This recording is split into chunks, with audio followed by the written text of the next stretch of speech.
For years, the X Games has created legendary moments that will be written in history, and today, at the apex of competition, that history will be rewritten in the world of esports.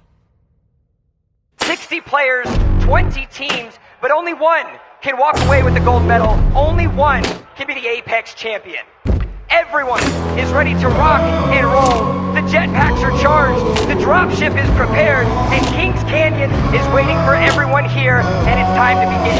The EXP Invitational Apex Legends begins right now.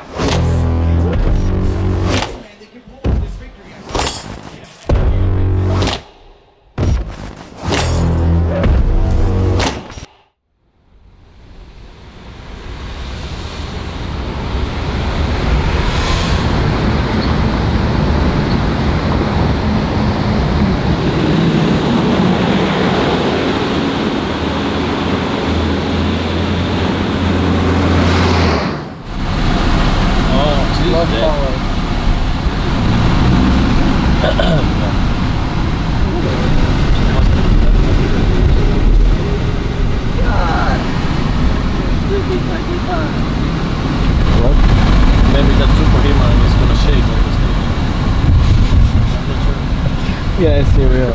You need to stay. Nobody knows what that means. Yeah. You need to explain. We're ready. 2 wins today.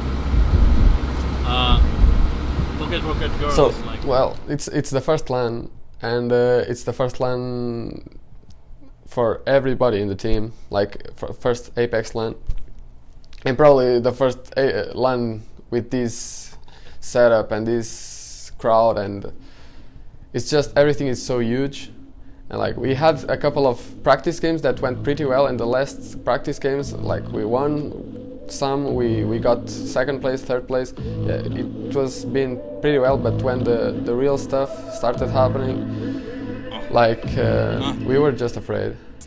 Man couldn't work on time every day, and he crying for the raise. Boss say he got a wife he don't even really like, in a house that's way overpriced, but he still got a round up tight. Now he started thinking that his life ain't right. He just need a little, cause he on the edge right now, wrong side of the bed right now. Give me that. So I just want to repeat that so everyone knows we still have a fighting chance in this. But we look at the action at hand, and fights happening off screen as well. TSM, CLG, and Complexity. Ball to be able to get that information. Here comes an engagement coming out from the circle, and this is a problematic position because Scott was on the way to reposition, but they do have this ground that was very successful for the Venom previously, and place it's called like Philip they've Lane, been where very close everybody to knows his the name, game, but he still don't working have out to and things change. are But he never makes it out of his seat. Wakes up before he can even make it to his feet. Back to work, he can't focus. Thinks he'd rather be homeless. Tries to push through the day, but it's hopeless. Wife yells in his face and he don't notice. Soon as he gets to that part of his day, soon as he gets to that seat on the train, close his eyes and everything goes away. Said he's trying to be up there, will it be lame? Spot eliminated by Fnatic. Lazarus still up above in the high ground. 4 kills beginning to register, and Lazarus with this upper position, they are poised for victory. If they can put this one together, that is 12 points that they will get on top of all the kills that they can snag here with this longbow. Great shots there from Kashera. Is going to send that player right behind the rock, and they get the cleanup on Shiny. That leaves us 4 teams remaining, Dan. They have this high ground position, and Dreadnought had mentioned this earlier when we checked in with him. High ground was going to be so important here. This hill, look how sharp this is. And now Postkill's going to go in for this fight, but he's going to go down. Kashera now with the R99. He's going to be out there, but he got phased out because he took so much damage. Smithy J's going to go down, and it's all falling to pieces. The wheels on the wagon have fallen off, and Lazarus, they're going to be eliminated. What was looking like... And how successful lethal teams are going to be. Actually, it's actually pretty interesting because now that we've made it through over half during the swamp stroke. This was the team that had so much going for them. Yeah. Unfortunately, couldn't put together the dub. Lazarus had high ground, snipers. They saw, I thought that they had the scope that could see into the future. Unfortunately, the future was grim for them, man. Crazy. What an ending that last game was. But that's right. They gotta be in all these rings, and he's been nailing them. So, if Dreadnought says it, we know that they're good with it. Game 4? context for our viewers, this scrim, they don't have a lot of heals. They do not have a lot of heals. Be careful on that one for reciprocity. Lazarus, though, shot sending forward. Smithy J connecting. Cracks the shields of one player. Kachera's going to go down, and Smithy J onto Crank. LG, game 1 winners. Maybe not going to be game 1 winners here. Could be game 5 losers. If it does not go their way. I mean, again, it's like high ground. When you're on the bubble right now. We're on the bubble here as far as points are concerned, the placement. Lazarus has the high ground again, DDK, again.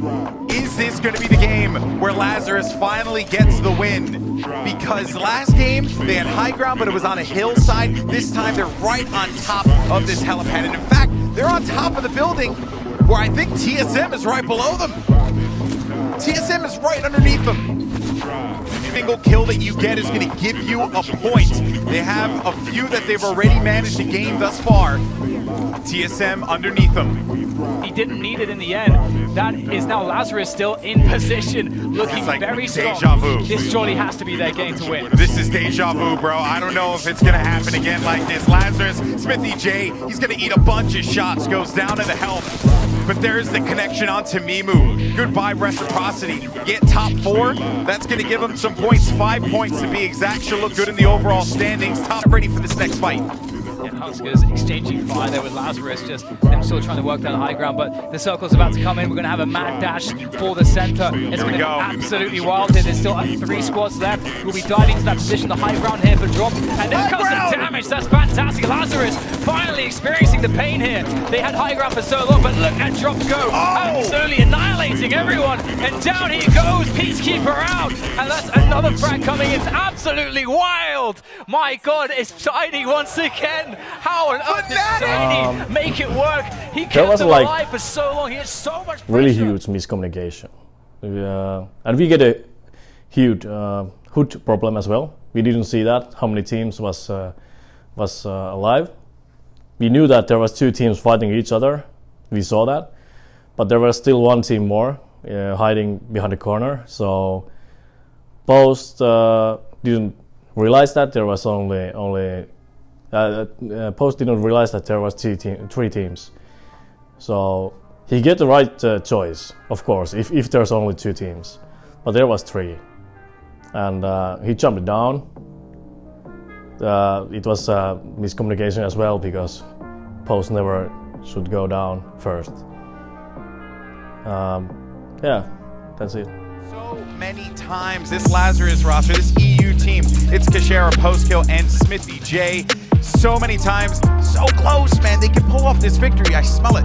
Yeah, and how can you not pay attention with jerseys like that? That stands out beautifully. And they're on the attack. That sounds like a great spot to be in. But again, these teams are so good that if they're able to have enough warning and they can play defensively, and you have to walk through a choke point to get to them, they're going to hit a lot of damage. And even if they have worse equipment, it's probably going to be somewhat of an even fight. So it's a difficult gamble to assess, and we've seen teams biting them in the back. In Game 7, Lazarus now going to be in a fight here. Throwing down the Watson beacon will recharge his shield as well as give you protection from any ordnance. This is a fight, though, against TSM by Bunker.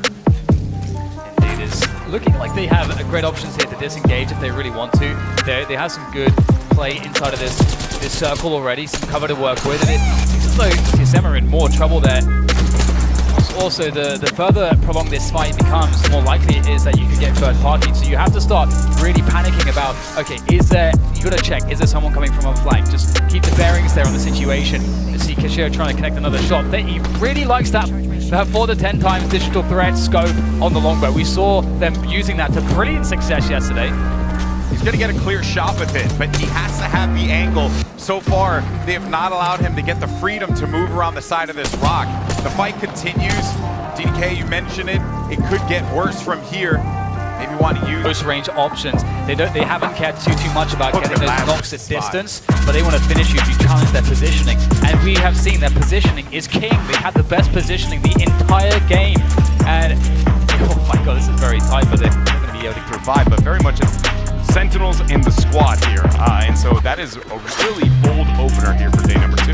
Yeah, some unexpected teams going out a little early there. Taking a look at the overall standings. These are, of course, the 6 games from yesterday and the 1 game that we played today. 5 more coming up. TSM getting a rise out of Reciprocity, which is very impressive to see from them. But look kind of buy his teammates some time, but they can't get that high ground. And we saw previously how beneficial that high ground was. You want that position, and being stuck on the low ground carries enormous risk. Here's Kashera's turn. Longbow around the corner. Smithy J with the 2-time scope on that R301. Such a great utility weapon. Can do so much for you. Get some kind of angle, put some damage down. TSM though are in a great spot. Yeah, they are. They really are, and especially with having like Aureleli with that Mastiff, using that grapple, he can get pretty close to your face, just hit you straight from above with that Mastiff. Enormously damaging. It'd be a great way for them to engage. TSM be working their way forwards gradually, but we've got Lazarus now trying to gain some, or rather keep their position. They have some decent high ground here. This is their game to win, by the way, DDK, with the high ground, with the circle in their favor. They just need to be mindful about Reciprocity moving around this dropship because they're right under them. Oh, he's gonna, oh no! Zobs, he doesn't even know where the shots are coming from, and Kashera connects, beautifully done, but Smithy J had to get pushed back from that. That was TSM on the push. Avreleli is gonna make post-kill suffer for that. Kashera looking for the shot, but it's gonna slip away from Lazarus yet again. They had the prime positioning, but TSM simply had their number. 4 teams in this leaderboard, but let's take a look at our overall results. Add it all up, see where our teams are sitting, and TSM just pulling away in points. yes, having now. Yeah, and partly because there's no reload there for Aureleli doing everything he could to swing in there. And now we go to Lazarus. And Lazarus has been a team that are fairly consistent in getting to that late game. We see Akasha on our screens, and he absolutely adores the longbow and any massive scope that he can possibly find. And they look pretty calm at this point in time. For them to take first place if they win it, it's going to be so hard, as you had mentioned though before, DDK. Yeah, that's the incredible thing. Both TSM and Sentinels got to that top 3 spot because of their consistency. This is what's really interesting as well. I think Pathfinder's going to have a lot of fun. You've got all these weird elevated nooks and crannies to work with in the River Center, so it will be interesting to see exactly who takes what position and how these guys will attack into one another, because we don't have these crazy situations where everyone can bunker down in these shacks. They can try to finish this before it goes to that very, very final set up that late game with the zipline success we've seen it so many times. Oh, they're gonna go up and meet each other. Lazarus and Temple Storm are gonna go up and meet. They're gonna run right into one another, but they jump down over onto the ledge over here, finding 2 players in front of them. Who's it gonna be? Right in front, dancing around. The wingman's out, but he's not connecting with anything. Smithy J is finally gonna connect against 0-0, and that's Reciprocity up above. 3 squads remain here in this scuffle, this mad dash for the middle. Snipe down, gets the kill. He's still at a vertical base and gonna keep Reciprocity in this game. They're in top 3 now, Dan. Yeah, we see Lazarus here just barely surviving. It seems extremely difficult, but somehow they've managed to get snipped up. But it's post-kill now. It's all on his shoulders as the circle comes in. Post-kill still doing damage, still with health. Gets rid of that fence as he looks to maybe push forwards here. Trying to capitalize on his engagement as he lays down waste from above. Post-kill, will he go for the drop here? Trying to finish players off, trying to stay in cover. Goes for the fight, and he is sorely disappointed. What a Reasonable number of eliminations, but nothing too much is a proper pack here. Yeah, and there you see TSM earning themselves the 16 points. Cloud9 actually having a pretty big performance for themselves, and Sentinel trickling down there to the 6th place. Temple Storm as well having a pretty good performance. Overall, pretty consistent squads. What is it here? I'm doing the drum roll. TSM on the top. Looks like we have got our final results here. Dreadnought, you want to read them out for me? We got TSM with 125. I could do this, and it paid off. The gold medal goes to TSM.